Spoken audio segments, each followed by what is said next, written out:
Hello അസ്സാം വലൈക്കും. ഇന്ന് നല്ല നാടൻ സ്റ്റൈലിലുള്ള നല്ല കുറുകിയ ചാറോട് കൂടിയിട്ടുള്ള ബീഫ് കറീന്റെ റെസിപ്പിയാണ് കാണിക്കുന്നത്. കുക്കറിലേക്ക് വെളിച്ചെണ്ണ ഒഴിച്ച് ചൂടാവുമ്പം 2 അല്ലി വെളുത്തുള്ളി, 2 വലിയ സവാള, 3 പച്ചമുളക്, കുറച്ച് കറിവേപ്പില, ആവശ്യത്തിന് ഉപ്പ് ഇട്ട് നന്നായി ഒന്ന് വഴറ്റിയെടുക്കാം. സവാള അത്യാവശ്യം ഗോൾഡൻ ബ്രൗൺ കളറായി വരണം. ആ സമയത്തേക്കും 1 കിലോ ബീഫിലേക്ക് മുളക് പൊടി, മഞ്ഞൾപ്പൊടി, മല്ലിപ്പൊടി എന്നിവ ചേർത്ത് നന്നായി മസാല പുരട്ടി വെക്കും. ഉള്ളി ഇപ്പം ചെറുതായി ഗോൾഡൻ ബ്രൗൺ കളർ ആയിട്ടുണ്ട്. ഇനി ഇതിലേക്ക് 1/2 ടീസ്പൂൺ ഇഞ്ചി വെളുത്തുള്ളി പേസ്റ്റ്, 1/2 ടീസ്പൂൺ വലിയ ജീരകം, 1 ടേബിൾ സ്പൂൺ കുരുമുളക് പൊടി, 1 ടേബിൾ സ്പൂൺ മല്ലിപ്പൊടി, 1 ടേബിൾ സ്പൂൺ മീറ്റ് മസാല എന്നിവ ചേർത്ത് നന്നായി റോസ്റ്റ് ചെയ്തെടുക്കാം.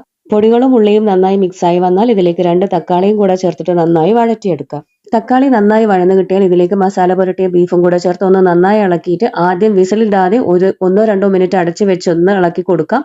അതിനുശേഷം ആവശ്യത്തിനുള്ള വെള്ളവും ഒഴിച്ചു കൊടുക്കാം. കുറച്ച് മല്ലിയില, പുതിനയില, കറിവേപ്പില, 1 ടേബിൾ സ്പൂൺ ഗീയും കൂടെ ചേർത്തിട്ട് ഒരു 5-6 വിസിലിന് ഇതങ്ങ് വേവിച്ചെടുക്കാം. അങ്ങനെ നല്ല ടേസ്റ്റി ആയിട്ടുള്ള ചാറോട് കൂടിയിട്ടുള്ള